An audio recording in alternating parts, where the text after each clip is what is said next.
Oh, bollocks. There's no school like the old school, and I'm the fucking headmaster. That's why he come to me. Got it? AvE MC. How are we doing? I'm all right, and yourself? Yeah, good, mate. Good, good. Yeah. Welcome to Take You Back. This Yeah. is the podcast where we're taking everybody back to the beginning, really, mate, and we're glad to have you in, mate. So, Well, no, we've been scratching around out for the last, few months to get it sorted, like, but we're finally here. I know that. Obviously, day off today, so a few beers and let's go. yeah. Mate. Yeah, well, basically, I'm trying to think when it all started. To be honest, well, it all started for me, to be honest, when I hit the stage of puberty. To be honest, Right. I'll be honest. As we do. As we do, yeah. The balls dropped and everything else went, you know what I mean? Yeah. As in, like, when I left primary school was a massive thing for me. I was so tall, so big, you know what I mean? Like I say, I am now. Yeah. But I think I've been this size since I was 9. Right. yeah. Do you know what I mean? So you was the first one to have a beard then at school? Yeah. I've had this beard since I was 9. No, and I always remember like bits and bats of primary school, as in like, I used to get called a freak, you know what I mean? Yeah. Bullied. It was bad back then. I mean, it's not as bad. I mean, I'm just praying my little lad, obviously he's a big lad at the minute, I'm hoping he doesn't go through what I had to do at school. It was all knuckle fighting and, you know what I mean? Yeah. And it started at an early age, to be fair. Yeah. At the age of 10, fighting in primary school was a bit of a nightmare, to be honest. And then Was that from the older lads then, or was it just through like? yeah, it was always off the older lads. No one come and touch me in my year, to be honest. I was gonna say, yeah. All that little angle biters, But I thought I was special, as in like I was special. It was in my head that I was special, but something weren't right, as in why weren't I their size and I'm my size? Right, yeah. And I'll never forget it. I was in, remember when you used to take your swimming? Yeah. Take your swimming and swimming lessons, and he started in primary school. And I just lifted up my fucking arms. I went, fucking hell. Airy Fucking arms. hell. Yeah. I thought, where the fuck have they come from? Like, Jesus. and then obviously all the other kids are looking round going, fuck me. So How old was you then when you I hit was puberty then? 10. 10 when you hit it? Yeah, 10. I was late on me. I was about 14 or something stupid. I thought you're still not bothered yet. I know, yeah. You know, I'm kidding. But yeah, like, as in, I would love to have known what they were thinking about me, as in, like, who is this lad? You know what I mean? Yeah. Is he our age? Like, you know what I mean? Yeah. And then I cracked on with sport. I was really good at sport. Captain football team. Yeah. Cricket was my forte. Yeah. I got offered to play rugby because I was a big lad. Yeah. But cricket was my thing. Everyone, oh God, the amount of people who said, "Why are you playing cricket? Why are you playing cricket?" Yeah. For the reason being, I was really, really good at it. Yeah. Bowling, I was a really fast bowler. That's at the age of 11. I started proper under 11s team. Yeah. Who was that for? Daisy-Hill. Right. Yeah. Daisy-Hill Cricket Club. Yeah. And then we started from there, progressed from there. I weren't really into music then. Right. No, nothing. More computer games, playing out. Yeah. The computer game saying probably an Atari back then. Yeah, probably. You know, the game of tennis where the thing that's goes Centipede across. and that. Yeah. Fucking hours like just watching this thing. With a joystick and a button. Yeah. Crazy, wasn't it? The things that imaginated us back then was mad. I mean, couldn't think of it now. Could you imagine giving a kid one of them these days? They'd go, what the fuck's that? Cardboard boxes for entertainers for hours, wouldn't it? It'd be a fortress. It'd be a fucking. I was thinking, I used to eat mud when I was a kid. You know what I mean? So yeah, and it just went there. So we went to cricket, and I really hit it off big time. As in, scouts come watching me. They were thinking, who is this lad? Like, he's massive. And I was just spanking everyone, like batting, bowling. Basically, it was mad because it felt like I was playing against 6-year-olds, but I was 11. Yeah. That's how advanced I were, as in physique, just tall, just dominating it. Yeah, I was going to say, so you're just dominating the game, like. Yeah. For your age group, anyway. And then, well, basically, I went from there to, so obviously the scouts came, they picked me up. I was playing for my town team when I went to high school. Then I got picked for Lancashire, my county. I was travelling all over the country. Wow. Yeah, to the age of 15, 16. What age was you when you got scouted? I got scouted when I was 12. Right. Just before I joined high school. Well, just after high school, basically. Yeah.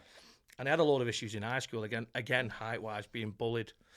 It was the first few days I was there. There was 3 fifth years. Another thing you never forget. It's just things that stick in your mind, isn't it? Yeah, of course, yeah. And these three lads come over to me. It was outside the sports centre. And they come over to me and said, "You're a big lad, aren't you?" I said, "Yeah." He said, "What year are you in?" I said, "First year."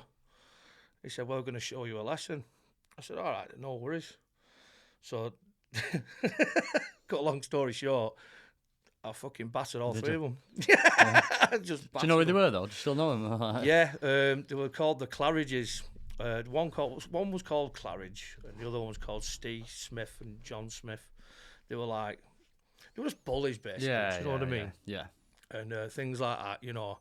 And you know what, mate? It was the best thing I ever did. Yeah. Because, well, you can imagine, fucking hell. Yeah. He's a first year. He's just not fucking 3 fifth years out. So that was it? You were the cock of the school No one in fucking first year? minded me. No one minded me for the rest of the fucking school period. Yeah.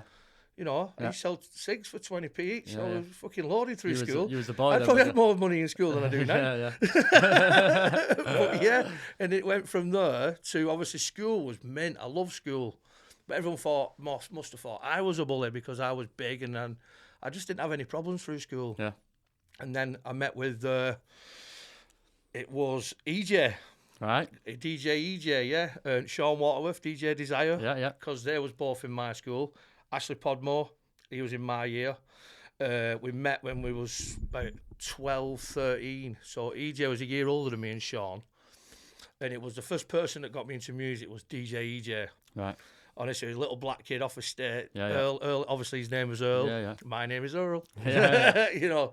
But he got some shit when he was... Yeah, but he didn't though, because he was like a cool black kid. Yeah, yeah. He had the dreadlocks. He Yeah, had everything. yeah. You know what I mean? Yeah, And yeah. he was, he's still he's still one of my good friends now, and he's just a character. And I remember him saying to me one day, he said, "AvE," he said, "Come back my house. I've got some decks." So I'm like, "Decks? What are them?" Yeah, yeah. Like, and he had 12 tens like at the age he was. I think, what was he, 14? He must have been 14. Wow. And we went back to his house, and I was just mesmerised. Obviously, he weren't as advanced back then. Like, Yeah, obviously, he'd only just started out, as in, he probably had him a year or something like that. Yeah. And he got him off Nicky D, I think, or he got some decks off Nicky D or something like that. And he was mixing these tunes in and blah, blah, blah. And I was like, I like this. I really like this. And then we started going back to his house every single night then. And then Sean got involved and stuff like that. And then we was called Rhythm and Rhyme back then, me and Earl. Right. Yeah. Rhythm and Rhyme. Rhythm and Rhyme, yeah. I think he was Rhythm and I was Rhyme, yeah. And it was like a double duo, act. Yeah. Like, obviously, but he MC'd as well, if you Right. remember rightly, Earl. Do you not remember No, that? I don't remember him MCing, no. Do you not? No. No, mate. Some of the rhymes you used to pull off, they're on the old Wingates tapes. All and right, stuff yeah, like yeah, that, yeah. I remember Walker telling me about it all, and thought it's like... Yeah. Well, Adam Walker, yeah, because he didn't go to our school, Walker. He went to Cannon Slade. And, we met Walker a bit later on. Right. That was through cricket as well. Yeah. And it was all like close knit. Yeah, you you get was what all- I mean? We yeah. was all West Orton lads. And so it went from there to being rhythm and rhyme, stuff like that. Yeah. And I remember once we went round to Nicky D's and we all got together and it was just mad, like as in we just got along so well and we was jamming so young and my first ever tape was it was a tape that was recorded at West Orton Cricket Club, and I think it was some at Barstow's birthday party. I can't think of his first name. I can't think. Some at Barstow. Right. And it was DJ Nicky D and MC Dodger. Right, yeah. And Dodger, as soon as remember I heard Dodger. MC Dodger, Yeah. I thought, Jesus, this guy's mint. Yeah. Like, he was my hero back then. So did you listen to any other MCs prior to this? Do you know what I mean? Like on tapes or CDs or anything like that? You never heard No. of- My first ever tape was proper, and I really liked. But this was before Wizard, Breezy, and Irie and all others. Zone. That was my go-to tape. That was the tape I loved. I always had it on. What's that? It was, honestly, mate, it was taped like in a cricket club. Oh, yeah. It weren't the best tape. Oh, the Wingates. The Wingates. No, it was at West Horton Cricket Club. Oh, right. Barstow's birthday. Right, Barstow's birthday. Right, yeah. Sorry, mate. Yeah. And that was my go-to tape. Right. I always had it on, and obviously back then, I don't. Do you remember the remember that thing that fucking Kevin McAllister had on Home Alone, the Talk Oh, Boy? yeah. Them Talk Boys. Yeah. Well, I had one of them. Didn't I? Spoiled kid, then, wasn't you? Yeah. I always wanted one of them for Christmas. Never got one, ever. And I used to always have it on that, and I had my earphones in and all whatever. And but that was my go-to tape. And then obviously Poddy was like, Avi, you need to start listening to these Italians and stuff like that. Yeah. And Russ Francis, a very good friend of mine. I don't see him anymore, but a really good lad. And we used to always go round to Russell's, always round to Russell's house without fail. And he was mad as fuck, Russell, though. He had a car, basically, in his bedroom, but without the fucking steering wheel. This is how mad he were. He had Recaro bucket seats in his room, UV lights, Wow. fucking stereo, Wow, fucking alloy wheels so people could sit on them, and Yeah. fucking, like, basically, it was just a car in his room with the fucking bodywork. Jesus. What It the was fuck? fucking mad, That's mate. random, innit? Yeah, it is proper. Well, he still is random, Yeah. mate. He still is. And we used to listen. That's when I started getting into Italian. Right. And I'm trying to think when I first met Guesty. I think it was around that time of 15. I met Guesty. I've known Guesty fucking years and years and years, but he'll probably know more than me about us when the first time we met. I think it might have been through school or whatever, or we met at a party.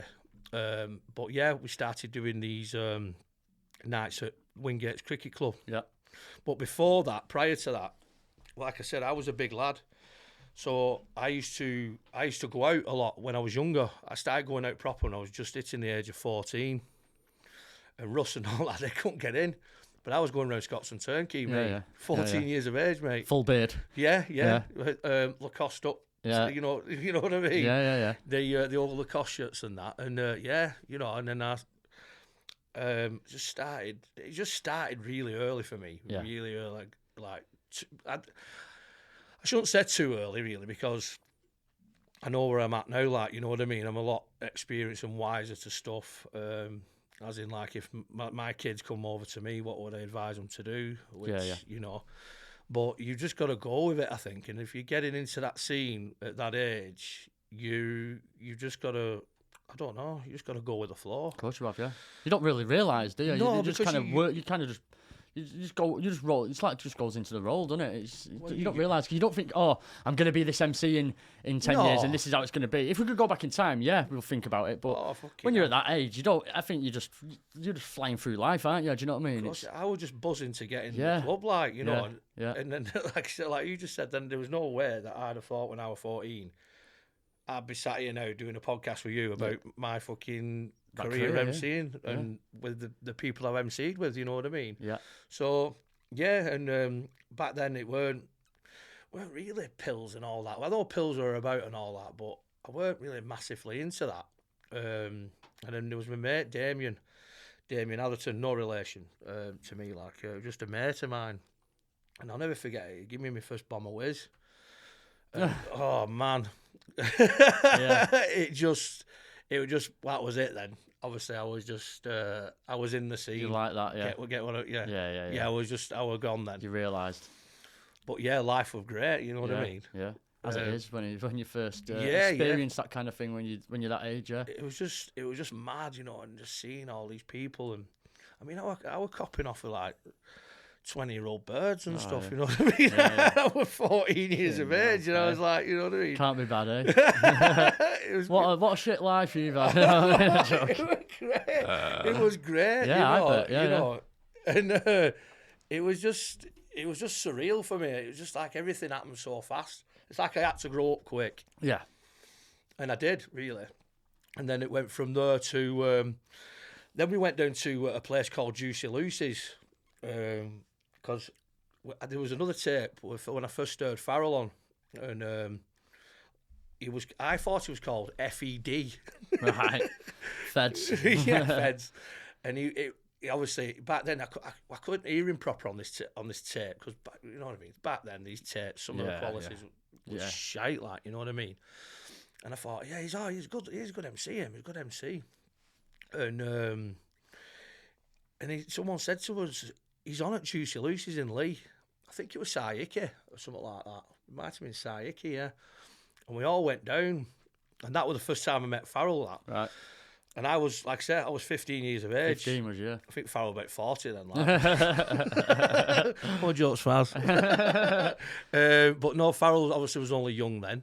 And that's how I met Farrell. And then it all started from there kind of thing. As in, he met Poddy, he met a couple of other lads who I knew, he met Si, and then he met Guesty. I still don't know this story. I'd love to know how we all got together, as in, like, Farrell will probably know this, as we all got together with the Wingates thing, right. As in how we met Guesty and stuff like that.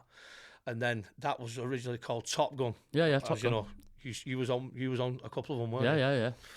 Yeah. And it went from there, and then it just blew up, didn't it? Yeah. West Orton, Labour Club, what a place that was. Oh, yeah. It was madness, Fucking wasn't it? madness, yeah.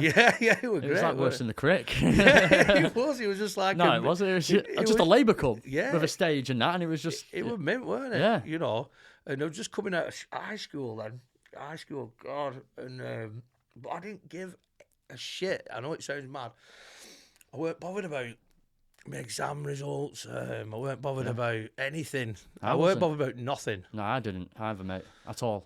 I think in my German exam, the woman come out, I can't think of her name, Miss Lawmass or something like that she was called. And I just put my head on the desk as soon as I got in there. I think I was stoned, at the time. And she just said, Craig, are you doing anything? I said, I have. I said, I've wrote my name. I said, can I go now? And I just left. Jesus. I didn't even do it. No. I just didn't have any interest, mate. All I could think about was the next time I was going out and getting on that mic, because that was the first time I ever did it proper in Juicy Lucy's. Right. And it was just such a buzz. Yeah. You know what I mean? Was it busy then? Did you have... So was it like, was you doing rhymes and that then? Like, was you writing your own... Yeah. Well, like, I was writing little bits and bats. I was writing, like... I've always wrote rhymes down, as in things, but I've always, like, put stuff as well, like, as in... obviously, with Farrell's stuff, Farrell's put other stuff in, like he's with... we could go to Jermaine after Jermaine lay back, and then Jermaine goes to MC Nats from his feedback, and then it all gets all gelled into one. Yeah, of course. As in, you pick different things up off different MCs. Of course you do, yeah. And if anybody says they don't, they're lying.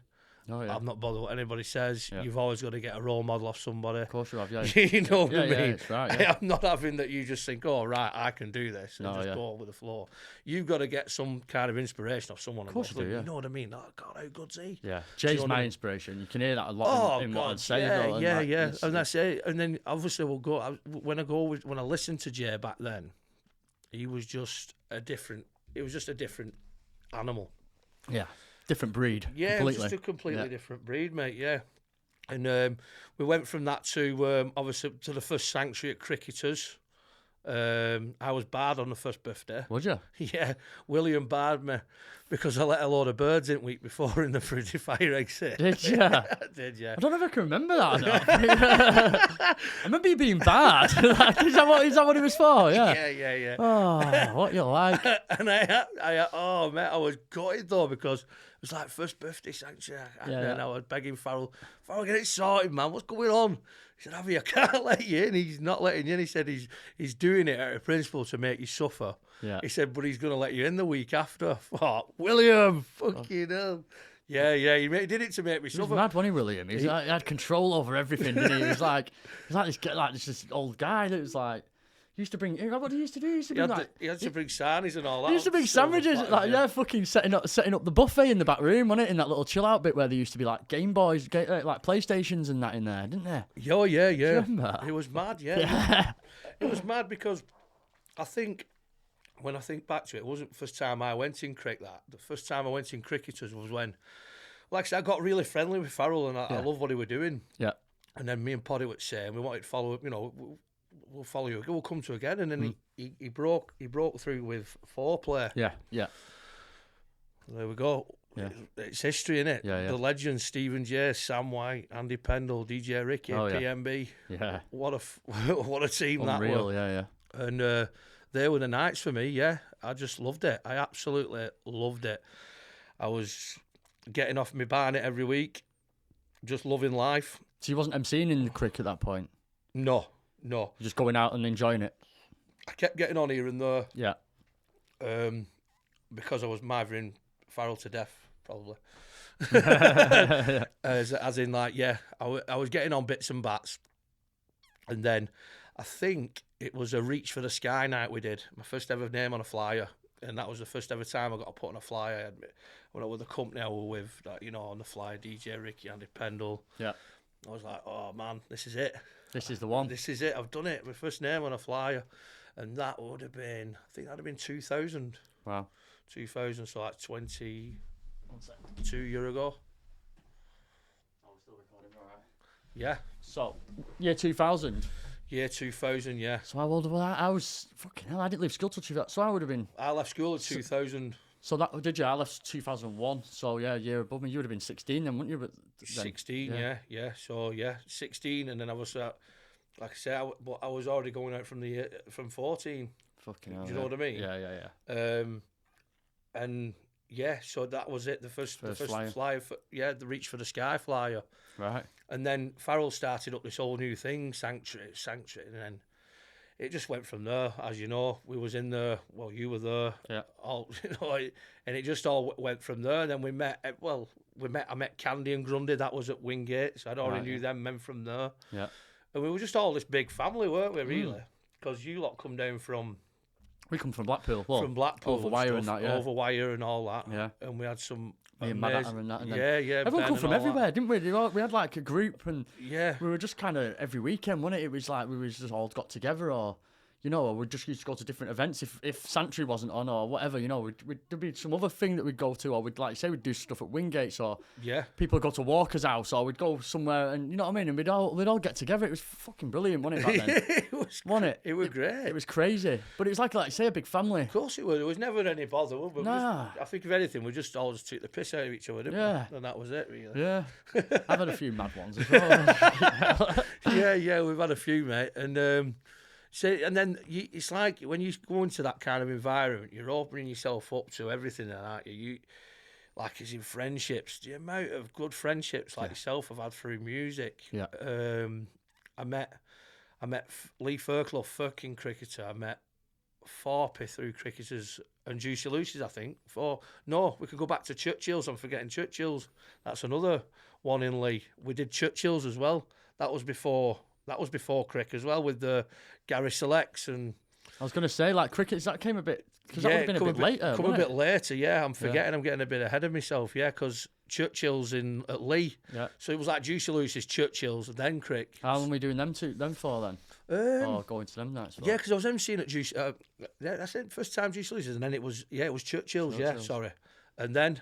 It was cricketers, yeah. So I could go back, yeah. It's like 22 years, yeah. It's 22 years of MCing, yeah. Wow. And then it was cricketers, and then I think the first time I ever went to Maxime's was volume 17, I think it was. Was it Maxime's Zone 17? I think so, yeah. With Wizard, yeah. I think my first ever shout out's on there. Right. I might be wrong. Poddy might know. It might be 17 or 20. 20 something. I don't know. Or no, actually no. The first Maxime's tape I fell in love with was volume 17. With Stu Davis. And my first Sam White and Wizard. Yeah, that one. That's it. And then the first ever one I went to was 20. It was 20 something. Right, yeah. The first one with my shout out on of Wizard. I was just what a guy. Sick. What a guy. And then to be honest, I mean I loved emceeing at cricketers, but then I wanted more. Yeah. I wanted bigger. Yeah. I wanted Maxime's then. Yeah. I fell in love with Maxime's. So you started emceeing at Maxime's? Well, no, not really. No, not at first. I got talking to Phil and Debbie, and then Gary Hypnotic. I tried going down avenues, as in, should I send a tape in? What do you want me to do? Blah de blah. Yeah. And but obviously I was emceeing with Farrell every weekend doing crick, so I felt a bit shitty, like, you know, as in, like, I thought, should I? Like venturing on. Yeah.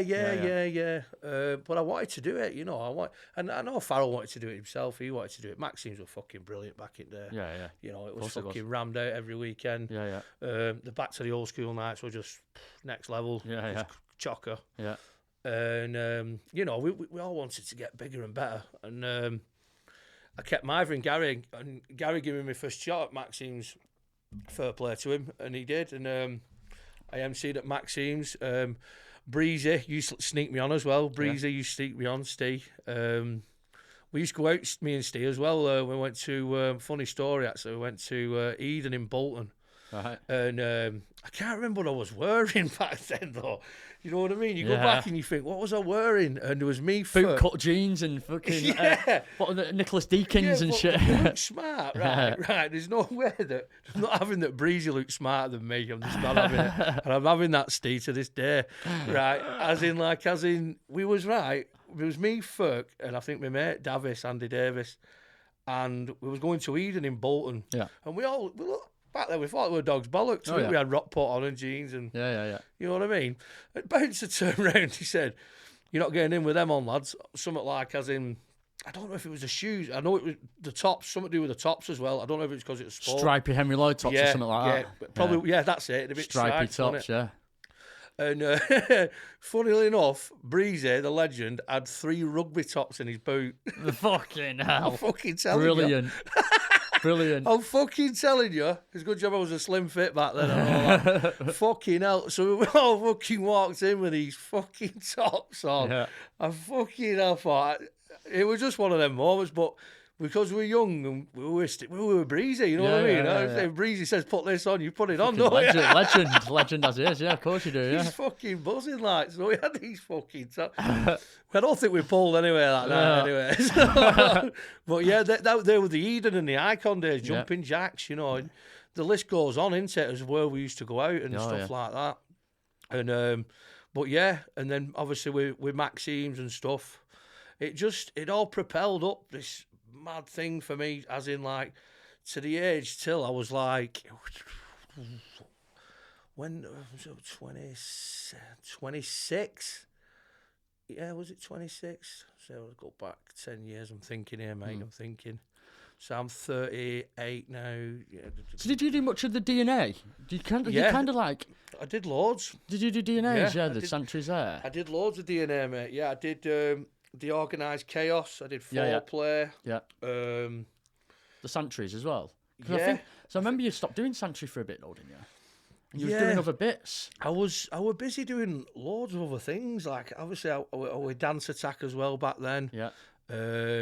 I was getting booked up in Workington, Cumbria. Yeah. I think I was one of the first ones out of us lot to do fusion. Was you? Yeah, I think so, yeah, because I met Dobby a lot earlier than what the other lads did, i.e. like John Guest, Farrell and all that, and before they started putting nights on up there. Because he contacted me direct. He wanted me to do it under 18s night. Right, yeah. And he looked after me. He was a top guy. He put me in digs. I was only young then. I think I was only, 18 myself, 19. Yeah. And he wanted me to do the under 18s and then the over 18s after. I was getting like 400 odd quid, 50 quid, plus my digs. Yeah. You know, at the age of 18, 19, it's like, you know, you're going back and you think, and I was working all week as well. You know, I was scaffolding back then. Yeah. So working, I was like, probably on more money than I'm on now. I used to be the same. I used to save all my wages. Yeah. So I used to be emceeing every weekend, Friday, Saturday, most weekends. So I'd do that, and then I'd do bits in the club as well. That's it. You know, like just, you know, free for tenors and that.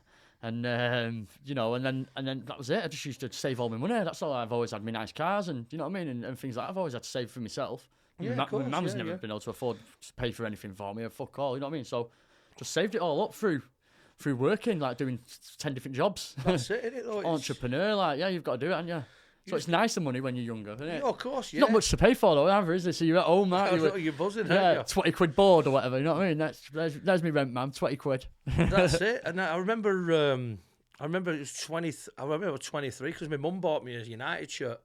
and it had AvE MC number 23 on back, and it was for my birthday, and that was at Fusion. So that's going back some years now. Yeah. So yeah, I did break away from Sanctuary. I can't remember what year it were. Like I say, I'm not really great with memorabilia with tapes and volumes. I used to have loads of tapes, CDs, fucking whatever. But I used to get off my head, go back to an house and fucking leave them. Yeah.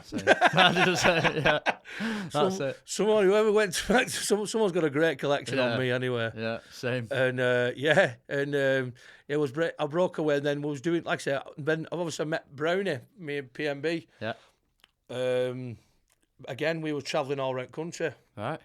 Because Brownie get booked, and then Brownie asked me, because obviously they wanted me with Brownie. Yeah. Because we had a good relationship back then, because that had come back from an early volume crick thing, all tight Stephen J, Bad Boy PMB, and all that stuff. Oh, yeah. And then I was just getting bookings anyway, mate, and it didn't really affect me. I mean, I'll always have a heart for Sanctuary. That's where I started off. As in, I did cricket weekend, Sanctuary 20 years for Farrell at weekend, and it was an amazing night. And I'll never forget where I come from. Yeah. Yeah. But you've got to. It's your roots, isn't it? At the end of the day. Yeah, you've got to go with it. I mean, you look at the artists today, and they'll tell you if they get bookings where they want to go, don't they? And they're getting good money for it. Yeah. Why not? Why not? Yeah. You can't just stick to one thing anymore. It's not. No. There's loyalties. You got. You have your loyalties, but like when we're this far in the game, you know what I mean? It's like you get booked. You're doing your job at the end of the day. It's not like we've got agents and stuff like that, is it? At the end of the day. No, I mean, you just gotta crack on, aren't you? Especially when you're coming up. Yeah, you're coming up as an MC and or as a DJ in this scene, like the house and the bounce and old school scene. You just got to take what you can. Yeah, really, yeah. Oh, yeah. You just buzz off it. I agree, mate. I agree, and you just gotta go with the flow. As in, this is what I did, and it was when I'm trying to think of the year when I actually started. Not so far. I never fell out of love with it, and I always loved it. I always did. I never fell out of love with it. I tried to tell myself it's time to just come on, just knock your head. What you're doing, start thinking like, why am I still doing this kind of thing? And I started getting in my own head with it. And I think it was 21 when I met my ex-partner, who I've got children with. Yeah. And I was with her, and I'll be honest with you, she hated it. Yeah. She didn't like it. She didn't like me doing it. She didn't like me going out weekends. As you know, it's one of them environments where you're on stage, you've got young women. Yeah. But it's part of the job, you know what I mean? Of course it is. It's just it's one part of the job. What a shame. Sorry about that, dear. It is. No, but yeah, I understand. Yeah, mate. You is. get some shit like, but It is part of the job. It is. You get attention at the end of the day. Of course, that's what it is. A lot of it. You know, I just said to her, you just got to trust me 100%. And she did. She trusted me 100%. And I cracked on with it for a few years after. I think it was around that age, 23, 24. Then I got a full-time manager's job at the Grey Man pub. Yeah. And basically, it went from there, really. I started to realise, not realising, I've just got to put myself in other situations. I've got a nice girl on my arm. She wanted the same things as me. Yep. She wanted children. Yeah. I had a good job. I had a house. Yeah. And it went from there, basically. She fell pregnant. And then my life changed after that. As soon as my little baby princess come along, that was me. So is that when you quit MCing then? Yeah. When you came out of it? Yeah. I just thought that now's the time. Just, you know what I mean? Yeah. I'll break away from it. I never, like I said, you never lost the love. Yeah, because when I was with her still, obviously when we had my little girl, I'd still go out with lads and I'd have a few beers, and then I'd get home and I'd put my tunes on and I'd be still rocking away, you know. And I was just fooling myself, basically. I was fooling myself in a way like I wish I never have no regrets, me. Yeah, same. What's point? Yeah. You can't look backwards. You can't look back. No. Well, we are doing today, but yeah. We're reminiscing. Yeah, we're reminiscing. Yeah, of course. Yeah. You can't regret things that you've done. You know. You can't regret things. And I honestly think at the time that was the best decision for me and my family. I was a dad, you know, blah de blah, and but yeah, my life completely changed, mate. Like that, it's you know, kids do, and they open your eyes to a different world. And then we just moved on from there. And then I went on a stag do, and I come back from this stag do. My little girl was only about 14 months old. Obviously, I'd not seen me ex for over a week. So like you do, you like, hey. Yeah. Come on, love, get up the merry dancers. Let's be having you. Let's be having you. These balls are full of love. You've got your name wrote all over us. yeah. And well, there you go. Kiss, kiss, bang, bang. Yeah. 2 weeks later, it was about 3 or 4 weeks later, she started feeling ill. Little lad's on fucking way, innit? Oh, right, yeah. Weren't planned whatsoever. But no, God bless, I wouldn't change it for the world. So when you're listening to this, son. When you listen to this, lad, don't worry. Don't worry. I always love you. Wasn't planned one bit, the little lad. But, like I say, I would not change it for the world. Yeah. Everything happens for a reason. And, then I had 2 on my hands, you know what I mean? Yeah. So I was just busy. Family life. Just cracking on, putting loads of weight on, the dad bod. Yeah. Hey, some love it. That's it, mate. Yeah. And I still had the connection with music, but I just obviously weren't MCing anymore. Yeah. And I'll never forget it. It was Farrell again. He brought me out of retirement for the. I think it was a 10th birthday at Syndicate. It was on main stage and everything, And I was like, shit. Like, I said to her, come on, I've booked us an hotel. I said, you come in. She said, right, can I bring one of my mates? Like, I said, yeah, of course you can. I said, so she bring one of her mates and her fella come. Yeah. And she didn't like it, right? She come, bless her, and she come for support me for do it, because I'd not done it for about 4 years or something like that, something proper. I was nervous, mate. Yeah, of course. Yeah, you know what I mean? Yeah. And it was absolutely rammers, and I was so rusty and stuff like that, like, you know. And but the buzz was there. Yeah, oh God, yeah, it brought all the memories back, and I was just bopping around, just bumping into old faces, and all the memories come flooding back. And but that was. I don't know if that was. I'm trying to think. My memory's not the best, mate. Oh man, isn't it? But I'm trying to think if that's before we had the kids, or after the kids. Well, I can't think proper. It was before or after, like as in. Well, it's 20th birthday now, isn't it? So you've got 10 years ago would have been 2002, 2012. Yeah. Yeah. So. Yeah, no, it's right then. Yeah. Because my little lad was born in 2012. Right, yeah. Yeah, so I was right, yeah. So, that was like kind of another swan song kind of thing. Yeah. But then, obviously, the stress of everyone, well, if you're lucky if you don't get stressed out if you have kids and relationships, that's all I can say. Yeah. But my relationship went downhill from my little lad being born, as in... It was just so much tremendous pressure on ourselves, working full time. We never had time for each other. Yeah. We was arguing all the time. Yeah. Kicking off, forever, just falling out over the stupidest little pettiest things. But it was getting to a stage where it was untenable for me. I'm not going to go into reasons why, as in it actually split up. No, it's all right. But obviously it come out in the wash. And it sent me head west. It completely ruined me. I didn't think it would do, but it did. Because having to see my little kids being born, seeing them every single day for 4 or 5 years, and then completely going from that to once a week. I left my house. Was it on your behalf then, or did she? No, I left. I had to leave because it was just too much. Right. So it just got to a point where I had to go. Okay. And that was it. And we cut ties, as in thingy. We sorted everything out. Child, as in I'll come and see him at weekends, stuff like that. Yeah. But for me, mate, I just couldn't. I thought I was all right, but everyone could see that I weren't all right. But I thought I were all right. Yeah. That's usually the way it is. Yeah, I went down to like 17 stone From 22. Wow, was you 22? 22. What are you now? About 19. Well, about just under. Well, no, 19 and a half to 20 stone. 6'6" as well. You're a big lad, aren't you? 6'6", yeah.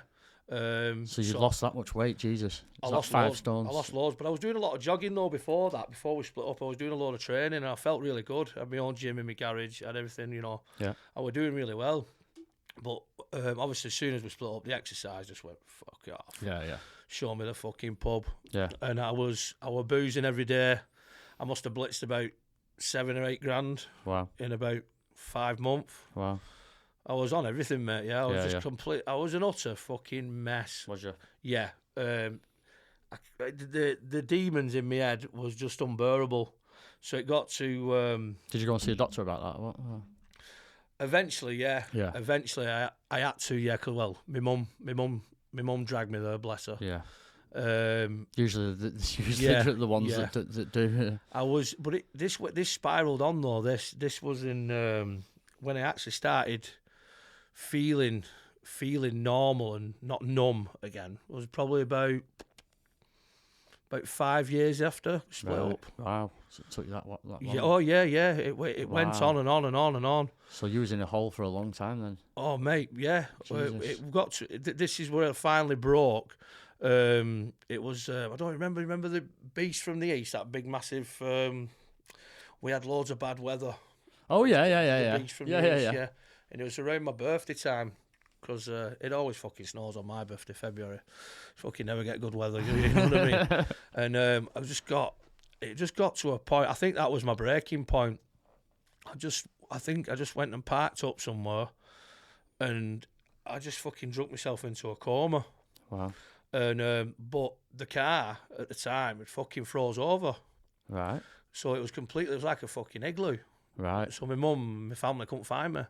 So Joking, yeah. So luckily, I think it was my mate got me on my iPhone location or something like that, and my other pal, my mate Duncan O'Connor, respect, Andy Davis, respect, love you both, you know what I mean. And my mum, they come and found me. They got me out of the car. I was completely fucked. But obviously, I'm here to tell the tale. Yeah. Wow. Yeah, that was my lowest. That's the lowest I've ever been. Wow, mate. Yeah, it were bad. It were bad. And then, but yeah, like that you've got to hit the lowest to fucking bounce back. Of course you have. Yeah. And I know it sounds mad, but it did me well. Yeah. It does. That's it. Did me well. Yeah, we've been through things. Yeah, like that, yeah, we have. Yeah, and it did me. It did me proud. And makes you realise, doesn't it? Puts everything into perspective.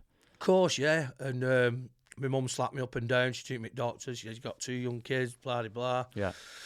And yeah, it was the best thing that really could have come out of it. Obviously, my head mentally went a lot better. Yeah. I was on antidepressants. Like I don't have them no more. Right. I don't even take them. I don't take anything no more. Yeah. I had stuff for anxiety. So we discussed that before. It's a horrible thing to have. Yeah. And it was just one of them situations that just you don't realise how bad you can spiral out of control. You don't realise until you back up. And you look back and you think, "Fucking hell, I was in a state," you know. Because like you say, you think you're normal. You're just jibbing through life, aren't you? And then something like you say, you've got to hit that point where it's just fucking. You've got to hit the low, man. You've got to hit it, and then sometimes it's bad though for people. You know, suicide rates fucking horrendous. You know what I mean? And like, you know, it's too much for people, and then it's just that tiny little tipping edge, you know, and you're on that axis and. I think it kind of you either go one way or the other. You go shoot back up and get yourself better, or you go again, don't you? Yeah, you're not. You that's it for you. And it don't get me wrong, it weren't all plain sailing. Yeah. Because obviously we've had COVID, haven't we? We've had all that, you know, and that killed me because my ex-partner, she was in a category where if she did catch it, she could have been severely ill and could have been fucked. So I got blocked off for, it was like 12 weeks. I couldn't see them for 12 weeks. Wow. Your kids couldn't see the kids?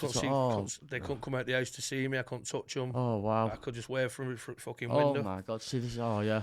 You know what I mean? Yeah. That was another low point, but not as bad as where I got to before. It weren't as bad as that. No, yeah. But yeah. But yeah, it was like things like that. And then I'm sure it was, I'm trying to think now, when I got the phone call off Sean Winter. I think it was, I'm trying to think what year it was. It was Club Classics night. I think it was 2000 it was about 5 years ago anyway, something like that. And anyway, he got in contact with me because I'd started putting some new content out there. Right, yeah. I thought, you know what, I'm back. And then I met up with Duffy, Walsey, and Franco. First time I met Franco. And we started this thing called Dynamic Sounds. Yeah, yeah. And it was me, Franco, and Walsey, the original first volume we did. And the first time I'd MC'd proper for ages. I'd just been in a fucking rut for fucking years. Yeah, yeah. Just not doing anything, like, you know. And we did this first volume, and it was all new bounce stuff. I was like, what the fuck's this? Fucking hell, Don. I know, fast, innit? It's like, whoa. Fucking hell, I can't even say it. Fucking mass machine outside of me, fucking made me breathe. But yeah, and then it got from there, really, and I really enjoyed it. I am a fan of the new stuff. I do like a lot of it. But well, you know, I'm old school. I love my classics. The classics are the one for me. Oh yeah. But I do love a lot of the new stuff. And it was So I started putting out these Dynamic Sounds, and it was Sean Winter who got in contact with me, and he did a night called Club Classics in live rooms in Wrexham. Well, basically, I didn't know Sean. I knew of his nights because I looked it up straight away. I think I text Farrell, actually. I text Farrell, which I do a lot, say, what's this like, blah, blah, blah, bit of advice. And he said, AvE, do the night. I think originally he wanted Farrell before me, but I think Farrell had something on. Right, yeah. So it wasn't an issue for me. Farrell's a top MC. I was like, but it was like thingy for me. It was like I say, it's all getting back into it kind of thing. So that was your first kind of event back?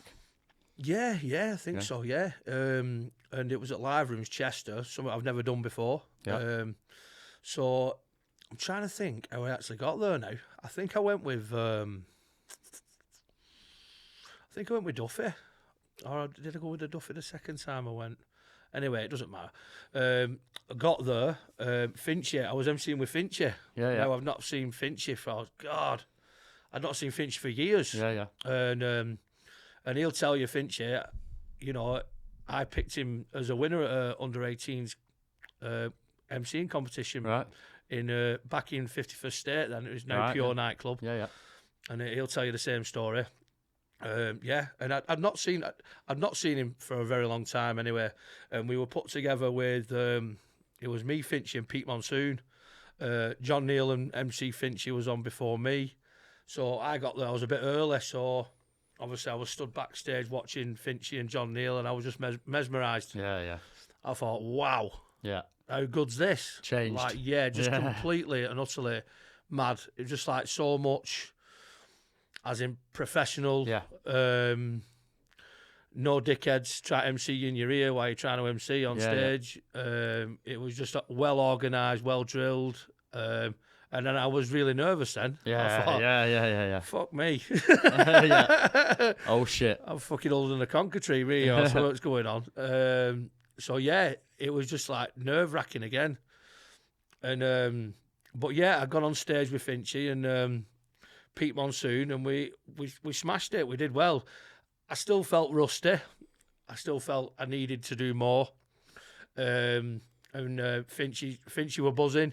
He gave me a really good boost. He said, AvE, welcome back. You fucking still got it. You know what I mean? John Neal were like, AvE, well done, mate. You know, and Pete Monsoon was shaking my hand and that.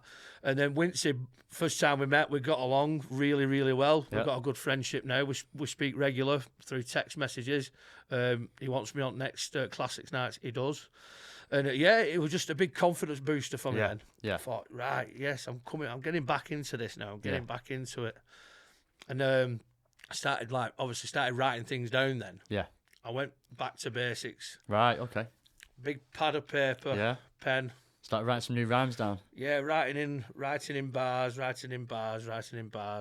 and just getting the feel of like, as in not always MCing. Like, because I watched Stu very well that night, and it's not all about MCing anymore. Yeah, it's about horsing and controlling the crowd. Of course it is, mate. Yeah, and I've brought that into my game now. Yeah, as in when I first did that night. If I look back at that first set, which it is recorded on YouTube with me and Finchy and Pete Monsoon, that night actually it's still there, and I was MCing, right. Whereas Finchy had the crowd palm of his hand, who had him Hosting rocking it. Yeah. Oh, he bossed it. He just, you know what I mean? Yeah. You know, it was. That's what Finchy does best. He's fucking unreal. Yeah, that's it. Yeah, you know, it was night and day compared to my MCing and his kind of thing, but not in. If you listen to it as a CD or a tape, you won't know. But if you're watching it live, you'll know. The difference. Yeah, that's the difference. What I mean? That's why everybody kind of. I'm always good live. Yeah, everybody's always. You know, because they're clear, you can hear what I'm saying, and everyone's always buzzing their heads off. When you listen back to the CDs, I'm always the shittest one, like, you know what I mean? But it's like, but I hold the crowd well when I'm there. It's different. Yeah. You know, it's mad. But on like I said, on that CD, I probably, you know, I sounded all right on it, but he sounded mint as because he could hear the crowd in the background. He had them all rocking. Yeah. Blah de blah. And it went from there to I'm trying to think where I went after that. I think I got back in touch with it was Brownie. Obviously, me and Brownie, one of the best relationships I've ever had with somebody in the scene. I treat him as like a brother. He's just, you know, he's always been there for me. He's always backed me up. He's like, AvE, you're back, right. You know what I mean? You know what he's like, Brownie. He were making me buzz, and he got me back, and then, you know, back on the Maxime stage, back with Gary, Brownie, you know, and then I met Lee again. Doing Monroe's with them, Maxime's Monroe's. Yeah.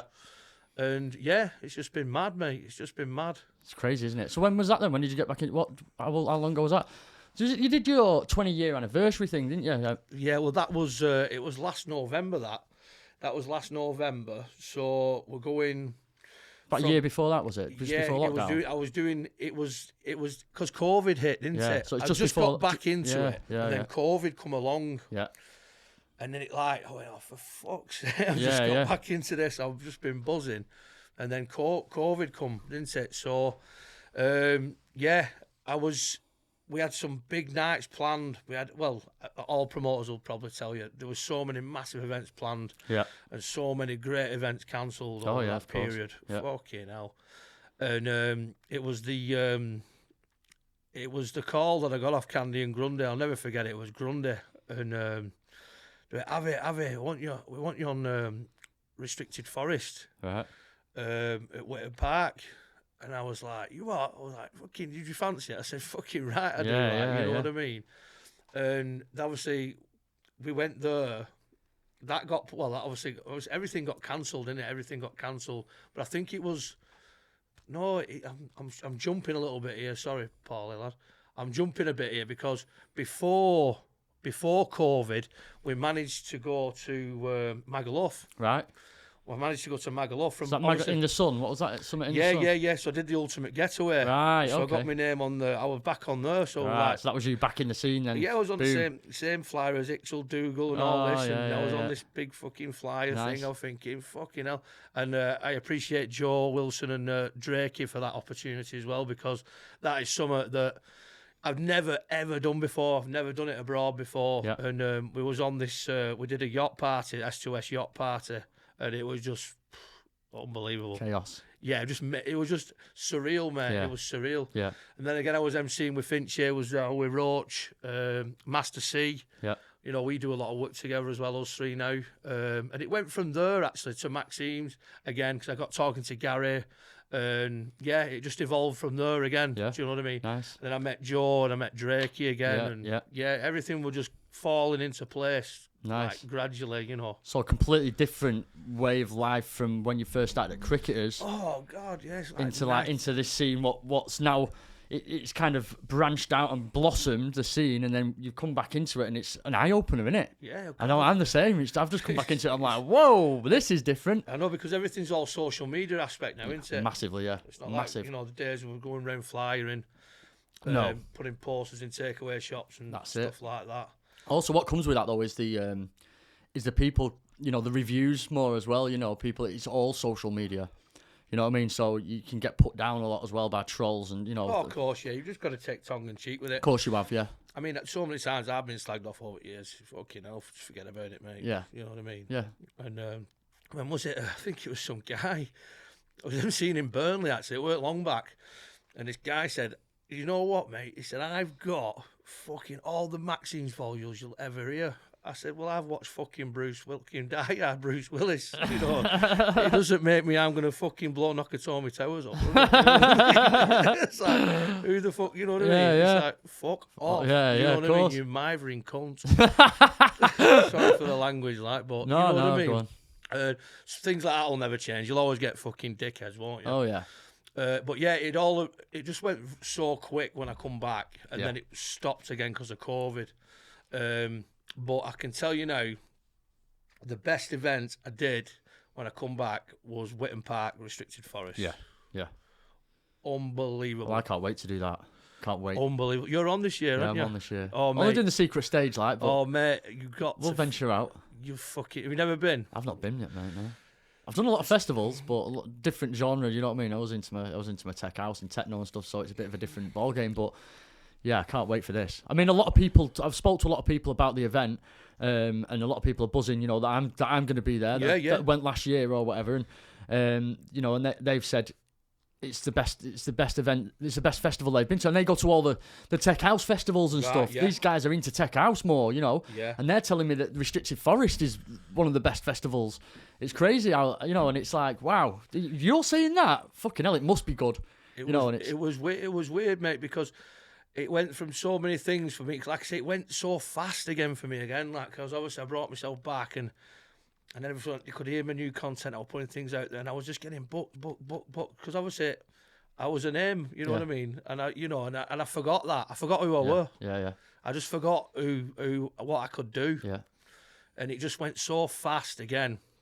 And honestly, I've never had anxiety like it, because when Sonic was on stage, and you know, I'm surrounded by all these like icons, superstar DJs. Yeah. You know what I mean? You do know, it's crazy. It's surreal, isn't it? Yeah, and I weren't meant to be on the main stage, and Drake and, like I said, Joe, Candy Grundy, they give me the opportunity at AvE. And Drake, he could put his arm around me. He said, "You're AvE MC." He said, "Get on that stage and fucking..." Like, so it was, you know, it was just like, so I got on, and yeah, it just went from there, mate. You know, the confidence in myself. I started writing everything down again, and then when I started doing my top 10 of 20 years of AvE MC. Yeah. That was my first ever proper studio session, condensed microphone session. You know, that was at Substance Studios in Warrington. I can't thank them enough more. Hannah Taylor, absolute superstar. Yeah. She mixed my top 10. If you've not heard it, SoundCloud, 20 years of AvE MC. Yeah. Absolute banging. Oh, it is. From start to finish, Yeah. you know what I mean? Yeah. And it took a bit. I mean, they will say my first ever, because we just did it from scratch. She obviously mixed the 10 tunes, and I just MC'd all over it. Yeah. Straight away. Yeah. And Mikey turned around to me and went, "AvE," went, "That's unbelievable." I said, "What do you mean?" He went, "Well, as a first take," he said, "that's amazing." Yeah. So I smashed it in first take. Obviously, there were always little bits and bats, but we changed over and we did like bits and bats. But that was another eye opener, because like, you know, you could just jump back into it. Yeah, that's the thing. Chop, you know what? I don't like that. And then you can jump back in and you can just do that. See, people try and compare like the old MCing, do you know what I mean? Like what we used to do live, completely live freestyle, Yeah. to the stuff they do now, which is rehearsed in a way, and you can go back and you can cut it back, and I just made a mistake on that little vocal, that little lyric or whatever. Yeah. Stop it, do it again. Correct. You know, you can keep on going. People don't realise this, like, and they look and they're like, "Oh yeah, he's shit up, but you're shit." But it's like, hang on a minute, that guy's in a studio cutting it, and cutting it. You know, it's a different ball game. It's something I've never done, and it was an eye opener to do it. Yeah. Because obviously, like you just said, I've always done it freestyle on a mic, never bothered. You know, I just go with it. And the MCs, the younger generation MCs of these days, will never know how hard it were. Yeah, how difficult it actually is, and how difficult it actually was and actually is to do it without chopping it. You know what I mean? Yeah, of course, mate. As in, you know, and all that. For any advice of an MC these days, and I can go back to the 20 years of AvE MC, the gig I put on a monster gig, and it was a success, by the way. I loved every minute of it. To get every single icon and person that meant something to me under that building. Yeah. At that time. Yeah. I mean, it was just a room full of heroes. Yeah. It was. Yeah. And it was so good to see. But the only thing that annoyed me were my date got changed. I had to change my date. I don't know what happened with the date. I'm not blaming anyone. But I was wrestling with Bonfire Night. My date got changed to Bonfire Night, biggest family night of the year. Yeah. You're wrestling with something though. Yeah, of course. And you are, yeah. it annoyed me, but I got on with it anyway. Yeah. Do you know what I mean? Yeah. And it was a success. It could have been a lot better. Yeah. If it was on a different day. I know for a fact. No regrets. No regrets whatsoever. No, because it was meant to happen the year before, and it got cancelled because of COVID. So it was always gonna happen. Yeah, of course. I was never gonna let it get to me. Whereas no, I'm gonna cancel this. No, I'd put too much time and effort into it. Yeah. You know, and then I said that's to get me on promoting. You know, so from going from a stage for doing, said, well, that give me a push for me promoting. Yeah. So I said, go back to G-Force. Yeah. G-Force. Yeah. It all started as a spoof night that we did in the Grey Man. Right. Many moon back when we'd had kids and I'd come back out and we just did a night at Grey Man. I said, we'll call it Just G-Force. a bit of a get together. Just a bit of a laugh. Together. Yeah. And we rammed it out, and then we did a night at the Bug. So that's what you started promoting then?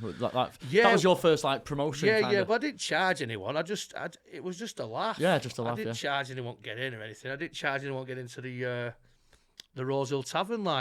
It was just a case of just getting all lads together again and reminiscing and Firk and Thorpe and I mean, you know, and all lads. Yeah, you know what I mean? It was us. It was us. You know what I mean? And then it got to a stage where we did the last one, and we had Breezy down. You know what I mean? You should have seen the flyer. The flyer was immense. You know, and that was the last time Desire come on. That was Desire's last ever set. Right. I've got that in the archives, by the way. And it's recorded? Yeah. Where the bloody hell is it? Honestly, mate, it's tremendous.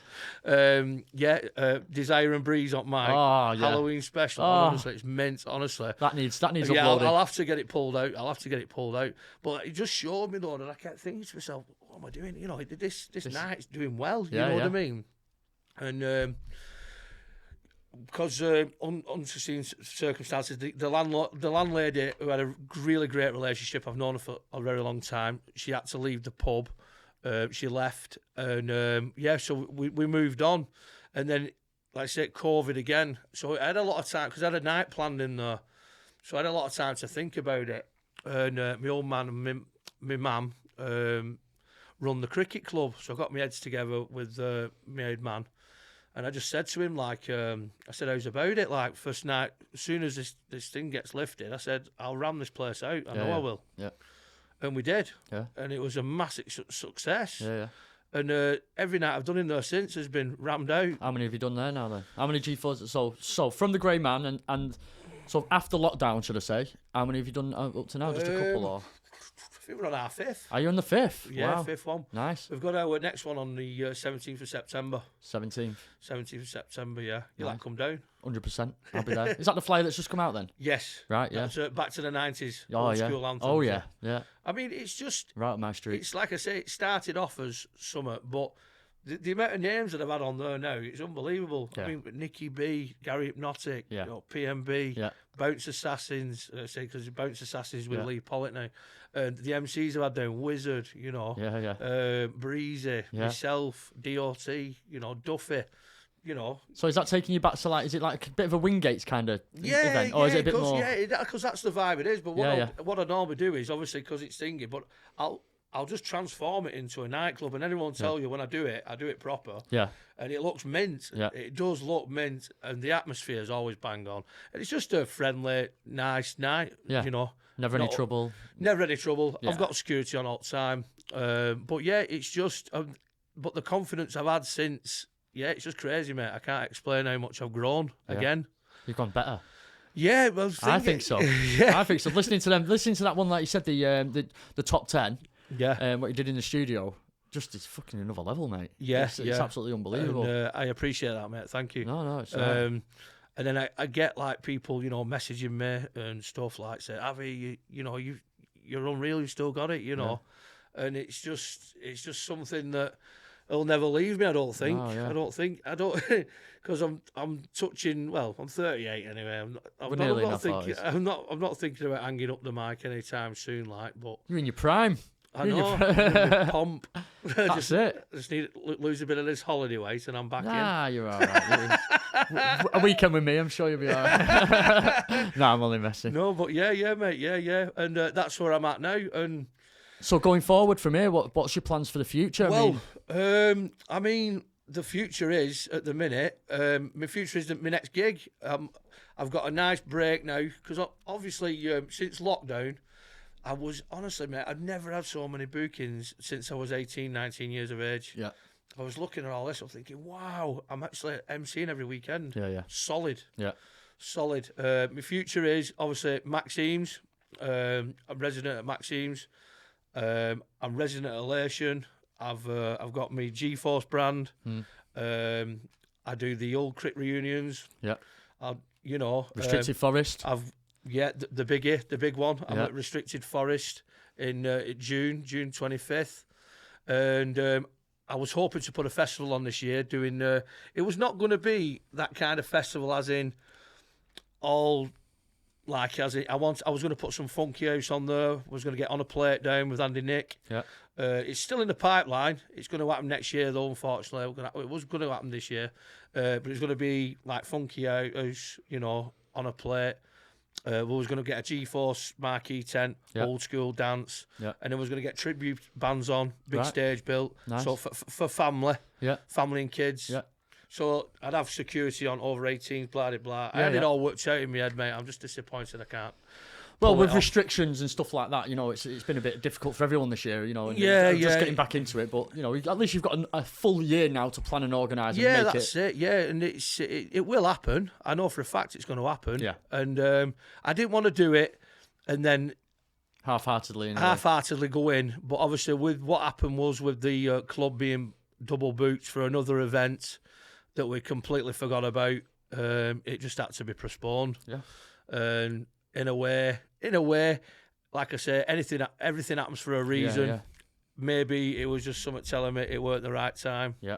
And that's the way I look at it. It gives you a better opportunity now to, plan it even more. Yeah. To make it even better, Just before I cut it off, though, I just want to give something to any MC growing up.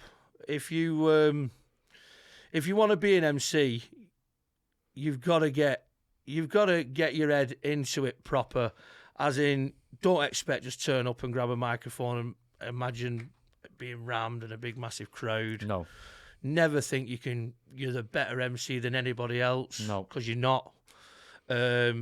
Always respect your MCs who are older than you, who's been in the scene a lot more time. 100%, yeah. You've got to respect your elders, yeah.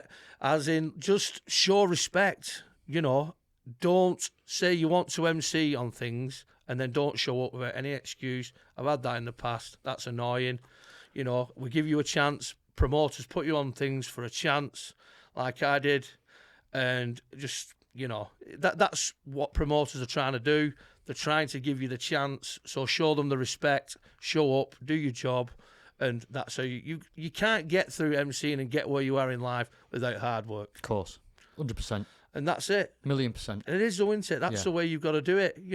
Every MC will tell you, like myself, the lads who are top of the game at the minute, Corver, Fincher, all the lads, MCB, all the lads doing the things now. Yeah. Farrell, look at Farrell, he'll tell you the same.